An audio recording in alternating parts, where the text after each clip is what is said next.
ಯೋಗೇಶ್ ಗೌಡ ಕೊಲೆ ಪ್ರಕರಣದಲ್ಲಿ ಜಾಮೀನು ರದ್ದು ವಿಚಾರಕ್ಕೆ ಸಂಬಂಧಪಟ್ಟಂತೆ ಬೆಳಗಾವಿಯಲ್ಲಿ ಮಾಜಿ ಸಚಿವ ವಿನಯ್ ಕುಲಕರ್ಣಿ ಹೇಳಿಕೆ ಕೊಟ್ಟಿದ್ದಾರೆ. ನನ್ನ ಕೇಸ್ ಇರೋ ಹಿನ್ನೆಲೆ ಅಧಿಕಾರಿಗಳನ್ನ ಕರೆದು ಸಭೆ ಮಾಡಿರುವ ಜನರಿಗೆ ತೊಂದರೆ ಆಗದಂತೆ ಮುನ್ನೆಚ್ಚರಿಕೆ ವಹಿಸುವಂತೆ ಸೂಚನೆ ಕೊಟ್ಟಿದ್ದೇನೆ. ಪ್ರಗತಿಯಲ್ಲಿ ಇರುವ ಅಭಿವೃದ್ಧಿ ಕೆಲಸವನ್ನ ಬೇಗ ಮುಗಿಸುವಂತೆ ಸೂಚನೆ ಕೊಟ್ಟಿದ್ದೇನೆ. ಮಳೆಗಾಲ ಆರಂಭವಾಗ್ತಾ ಇದ್ದು ಅತಿವೃಷ್ಟಿಯಿಂದ ಮನೆ ಹಾನಿ ಆಗೋ ಸಾಧ್ಯತೆ ಇದೆ. ಹಾಗಾಗಿ ಮುನ್ನೆಚ್ಚರಿಕೆ ವಹಿಸುವಂತೆ ಅಧಿಕಾರಿಗಳಿಗೆ ಸೂಚನೆ ಕೊಟ್ಟಿದ್ದೀನಿ ಅಂತ ವಿನಯ್ ಕುಲಕರ್ಣಿ ಹೇಳಿದ್ದಾರೆ. ನ್ಯಾಯಾಲಯ ತೀರ್ಮಾನ ಕೊಟ್ಟ ಬಳಿಕ ಅದಕ್ಕೆ ತಲೆ ಬಾಗಬೇಕಾಗುತ್ತೆ. ನ್ಯಾಯಾಲಯದಲ್ಲಿ ಕಾನೂನು ಹೋರಾಟ ಮುಂದುವರಿಸುತ್ತೀನಿ. ಪ್ರಕರಣದ ಹಿಂದೆ ಕಾಣದ ಕೈವಾಡ ಇದೆ ಎಂದು ಆರೋಪಿಸಿದ್ರು. ವಿನಯ್ ಕುಲಕರ್ಣಿ ಸಚಿವರಾಗ್ತಾರೆ ಅನ್ನೋ ಕಾರಣಕ್ಕೆ ಕುತಂತ್ರ ಆಗಿದೆಯಾ ಎಂಬ ವಿಚಾರಕ್ಕೆ ಉತ್ತರಿಸಿ, ಮುಂದೆ ಏನು ಆಗುತ್ತೋ ನೋಡೋಣ. ಪಕ್ಷ, ಕ್ಷೇತ್ರದ ಜನ ಹಾಗೂ ಪತ್ನಿ ಮಕ್ಕಳು ನನ್ನ ಜೊತೆಗಿದ್ದಾರೆ. ಹಾಗಾಗಿ ಯಾವುದೇ ಸಮಸ್ಯೆ ಇಲ್ಲ. ಪತ್ನಿ, ನನ್ನ ಮಕ್ಕಳು ಹೊರಗಡೆ ಇದ್ದು ಎಲ್ಲವನ್ನ ನೋಡಿಕೊಳ್ತಾರೆ. ನನ್ನ ವಿರುದ್ಧ ಕುತಂತ್ರ ಮಾಡೋರಿಗೆ ಸಂದೇಶ ಕೊಡುವ ಅವಶ್ಯಕತೆ ಇಲ್ಲ. ನನ್ನ ವಿರೋಧಿಗಳಿಗೆ ಕಾಲವೇ ಉತ್ತರಿಸುತ್ತೆ ಎಂದಿದ್ದಾರೆ. ಇನ್ನು ಬೆಂಗಳೂರಲ್ಲಿ ಕಾಲ್ತುಳಿತದಲ್ಲಿ 11 ಸಾವು ಪ್ರಕರಣ ವಿಚಾರದ ಬಗ್ಗೆ ಮಾತನಾಡಿ, ಕಾಲ್ತುಳಿತ ಪ್ರಕರಣ ಆಗಿರೋದು ತಪ್ಪು, ಅದು ಪ್ರಶ್ನೆ ಇಲ್ಲ. ಇಂಟೆಲಿಜೆನ್ಸ್ ಫೇಲ್ವರ್ ಕೆಪಾಸಿಟಿ 35,000 ಇದೆ. ಬೆಂಗಳೂರು ಇತಿಹಾಸದಲ್ಲಿ ಅಷ್ಟೊಂದು ಜನ ಸೇರಿದ್ದು ಇದೆ. ಮೊದಲು ನಿರ್ವಹಣೆ ಮಾಡಬೇಕಾಗಿತ್ತು. ಆದರೆ ನಿರ್ವಹಣೆ ಮಾಡದಷ್ಟು ಜನ ಸೇರಿದ್ರು. ಅಷ್ಟು ಜನ ಸೇರ್ತಾರೆ ಅಂತ ಯಾರಿಗೂ ನಿರೀಕ್ಷೆ ಇರಲಿಲ್ಲ. ಸಮಯದ ಅವಶ್ಯಕತೆಯೂ ಇತ್ತು. ತರಾತುರಿಯಲ್ಲಿ ಆಗಿದ್ರಿಂದ ಸ್ವಲ್ಪ ಅಸ್ತವ್ಯಸ್ತವಾಗಿದೆ. ಜನ ಕೂಡ ಬಹಳಷ್ಟು ನಿರ್ಲಕ್ಷ್ಯ ವಹಿಸಿದ್ದಾರೆ. ಸಣ್ಣ ಪುಟ್ಟ ಮಕ್ಕಳನ್ನು ಕರೆದುಕೊಂಡು ಬಂದಿದ್ರು. ಹೀಗಿದ್ದಾಗ ಯಾವುದೇ ಸರ್ಕಾರ ಇದ್ರೂ ಇಂತಹ ಸಮಸ್ಯೆ ನಿರ್ವಹಣೆ ಮಾಡೋದು ಕಷ್ಟವಾಗುತ್ತೆ ಎಂದಿದ್ದಾರೆ. ನಮ್ಮೆಲ್ಲ ಅಧಿಕಾರಿಗಳು ಒಂದು ಸಭೆ ಮಾಡಿದ್ವಿ.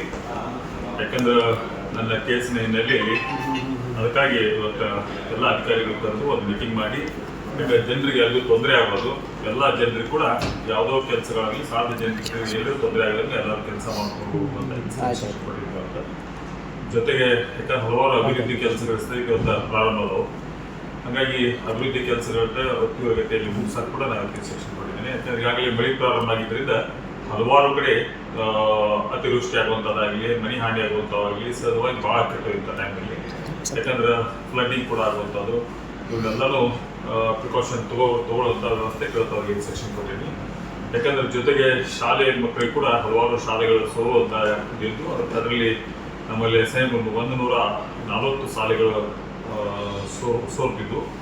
ಅದರಲ್ಲಿ ಈಗಾಗಲೇ 120ಕ್ಕೆ ನಾನು ಸ್ಯಾಂಕ್ಷನ್ ಮಾಡಿಸ್ಕೊಟ್ಟಿದ್ದೀನಿ. 120 ಶಾಲೆಗಳಿಗೂ ಕೂಡ ಇವತ್ತು ಅದನ್ನು ವರ್ಕನ್ನು ಮುಗಿಸಕ್ಕೆ ಹೇಳಿದ್ದೇನೆ. ಹಿಂಗೆ ಹಲವಾರು ಎಲ್ಲ ಹೆಲ್ತ್ ಡಿಪಾರ್ಟ್ಮೆಂಟ್ ಆಗಲಿ ಎಲ್ಲ ಡಿಪಾರ್ಟ್ಮೆಂಟ್ ವರ್ಕರ್ ಇವತ್ತು ಇನ್ಸ್ಟ್ರಕ್ಷನ್ ಕೊಟ್ಟಿದ್ದೀನಿ. ಬೇರೆ ಇವತ್ತೇನಿದ್ದಿಲ್ಲ, ಜಸ್ಟ್ ಮೀಟಿಂಗ್ಸ್ ಇಲ್ಲ. ಕೋರ್ಟ್ ನ್ಯಾಯಾಲಯ ತೀರ್ಮಾನ ಕೊಟ್ಟ ನಂತರ ನ್ಯಾಯಾಲಯಕ್ಕೆ ನಾವು ತಿಳಿಬಾರಲೇಬೇಕಾಗುತ್ತೆ. ಮುಂದಿನ ಹೋರಾಟ ಸ್ವಲ್ಪ ತೀರ್ಲೇಬೇಕು. ತಾವೇ ಆರೋಪ ಮಾಡಿದ್ರು ಸರ್, ಈ ಹಿಂದೆ ಏನು ಕೇಸ್ ಇದೆ, ಕಾಣದ ಕೈವಾಡ ಐತಿ, ಇದ್ದೇ ಇರ್ತಾವ.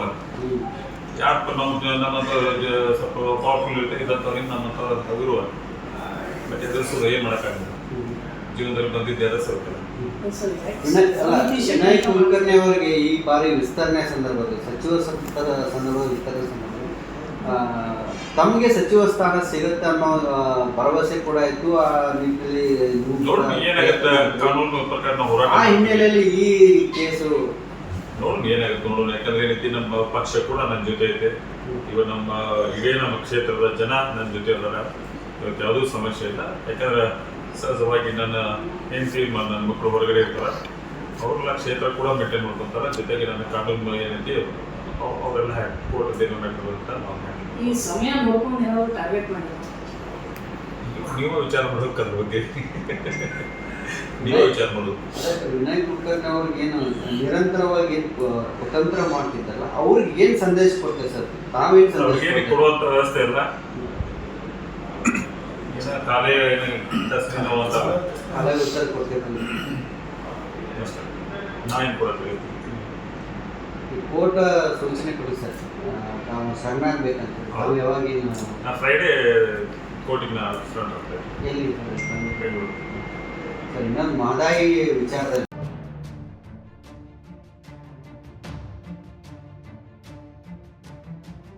ಕನ್ನಡಿಗರ ಮೆಚ್ಚಿನ ನಿಮ್ಮ TV20 ಕನ್ನಡ ವಾಹಿನಿ ಇದೀಗ ಟಿವಿಯಲ್ಲಿ ಲಭ್ಯ. ಕರ್ನಾಟಕ ಮತ್ತು ದೇಶ ವಿದೇಶದ 360 ಡಿಗ್ರಿ ಸುದ್ದಿ ವಿವರವನ್ನ ಪಡೆಯುವುದಕ್ಕೆ TV20 ವಾಹಿನಿಯನ್ನು ಲೈಕ್ ಮಾಡಿ, ವಿಡಿಯೋಗಳನ್ನ ಶೇರ್ ಮಾಡಿ, ಕಮೆಂಟ್ ಮಾಡಿ, ಸಬ್ಸ್ಕ್ರೈಬ್ ಮಾಡಿ. HCN ಕೇಬಲ್ 842 ನಂಬರ್ನಲ್ಲಿ ಹುಕ್ಕೇರಿ ತಾಲೂಕು ಹಾಗೂ ಸಂಕೇಶ್ವರದ ಸುತ್ತಮುತ್ತಲಿನ ಹಳ್ಳಿಗಳಲ್ಲಿ ಲಭ್ಯ. PCN ಕೇಬಲ್ 129 ನಂಬರ್ನಲ್ಲಿ ಹಾರುಗೆರೆ ಸುತ್ತಮುತ್ತಲಿನ ಹಳ್ಳಿಗಳಲ್ಲಿ ಲಭ್ಯ. ರಾಯಬಾಗ್ ಡಿಜಿಟಲ್ ಚಾನೆಲ್ ಕೇಬಲ್ 80ನೇ ನಂಬರ್ನಲ್ಲಿ ರಾಯಬಾಗ ತಾಲೂಕಿನ ಸುತ್ತಮುತ್ತಲಿನ ಹಳ್ಳಿಗಳಲ್ಲಿ ಲಭ್ಯ. UDCN ಕೇಬಲ್ ನೆಟ್ವರ್ಕ್ ಉಗಾರ ಸುತ್ತಮುತ್ತಲಿನ ಹಳ್ಳಿಗಳಲ್ಲಿ ನಿಮ್ಮ TV20 ಕನ್ನಡ ವಾಹಿನಿಯೂ ಲಭ್ಯ.